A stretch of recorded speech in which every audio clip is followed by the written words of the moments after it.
அடுத்ததாக பார்க்கக்கூடிய ராசி யார்? கன்னியா ராசிக்காரங்க. பெருமாள் வழிபாடு அற்புதமாக வேலை செய்யும். கோவிந்தா கோவிந்தான்னு சொன்னாவே போதும். நீங்கள் கோவிந்தா ஆக மாட்டீங்க, ஆனால் கண்டிப்பாக நல்லது நடக்கும். அலர்ஜி, ஒவ்வாமை, சளி தொந்தரவு, சுவாச கோளாறில் கவனமாக இருக்கும். கன்னியா ராசிக்காரர்களுக்கு வேற்றுமொழி மனிதர்களால் அதிகம் ஆதாயம் ஏற்படும். பாஸ்போர்ட்லாம் நல்லா ரினியூவல் பண்ணிக்கணும். நிறைய ட்ராவல் பண்ணக்கூடிய ராசியில் யார் வரும்? கன்னியா ராசி வரும். நிறைய கோயில் திருப்பணிகள், உழவார பணிகள், கோயிலுக்கு பெயிண்ட் அடிக்கிறது, கோயிலில் போய் க்ளீன் பண்ணுறதெல்லாம் ஆத்ம ரீதியாக கன்னி செய்யும். தொழில் அற்புதமான ஏற்றங்கள் காணப்படும். லாபம் அதிகம். ரிஷபம் எப்படி நகையெல்லாம் வாங்குமோ கன்னி வாங்கும். பிள்ளைகளுடைய படிப்பு, உத்தியோகம், தொழில், வியாபாரத்தில் அனுகூலம் காணப்படும்.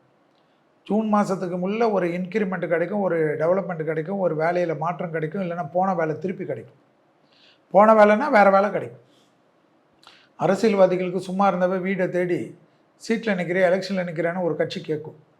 கட்சி கேட்குறது இல்லாமல் செலவு பண்ணுவாங்க. அதுதான் ஆச்சரியமாக இருக்கும். டபுள் டமாக்கா.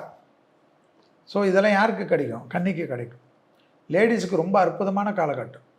சரி, கன்னிக்கு என்ன எல்லாமே நல்லது செல்வி சொல்கிறீங்கன்னா இருக்குது சொல்கிறேன். ஆனால் கன்னி எதில் ஜாக்கிரதையாக இருக்கணும்?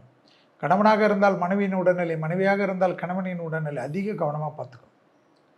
கன்னிக்கு குடும்பத்தில் அந்நியர் தலையிடக்கூடாது. பிறர் குடும்ப விஷயத்தில் உங்களுடைய தலையீடு கூடவே கூடாது. கன்னியா ராசிக்காரங்க புடவை வாங்குறீங்களோ, நல்ல ட்ரெஸ்ஸு வாங்குறீங்களோ தெரியாது, நல்ல வெள்ளை பெட்ஷீட் ஒன்று வாங்கிக்கிங்க. வெள்ளை பெட்ஷீட்டு வாங்கிட்டு ஃபேமிலியில் சின்ன பிரச்சனை இருந்தாலும் கன்னியா ராசிக்காரர்கள் சண்டைன்னா வெள்ளை கர்ச்சிப்பெல்லாம் காட்டக்கூடாது. வெள்ளை பெட்ஷீட் எடுத்து உடம்பு ஃபுல்லாக சுற்றிக்கின்னு சரண்டர் ஆகிடும். அப்போ கன்னிக்கு அற்புதமான காலகட்டம். நல்ல சந்தோஷமாக முன்னேறுங்கள். 6ஆம் இடத்தில் இருக்கக்கூடிய ராகு, 12ஆம் இடத்தில் இருக்கக்கூடிய கேது இந்த வருஷம் ஃபுல்லாக இருக்காங்க. ஸோ ஜெயம் ஏற்படும். கன்னியா ராசிக்காரர்களுக்கு கண்டக சனி, 7ஆம் இடத்தில் சனி. அதனால் கணவனாக இருந்தால் மனைவி, மனைவியாக இருந்தால் கணவன்ற மாதிரி பயணங்கள் சமயத்தில் ஆண்களாக இருந்தால் பெண்கள் விஷயத்திலும், பெண்களாக இருந்தால் ஆண்கள் விஷயத்திலும் இந்த ஃபோனு, இன்ஸ்டாகிராமு, ஃபேஸ்புக்கிலலாம் புதுசாக யாராவது வராங்க, படத்தை பார்த்துட்டு மெசேஜ் பண்ணுறது, அதெல்லாம் பண்ணேன்னு வச்சுக்கோங்க. அப்புறமா நான் சொல்லலை, நீங்கள் தான் கமெண்ட்ஸில் போகணும்.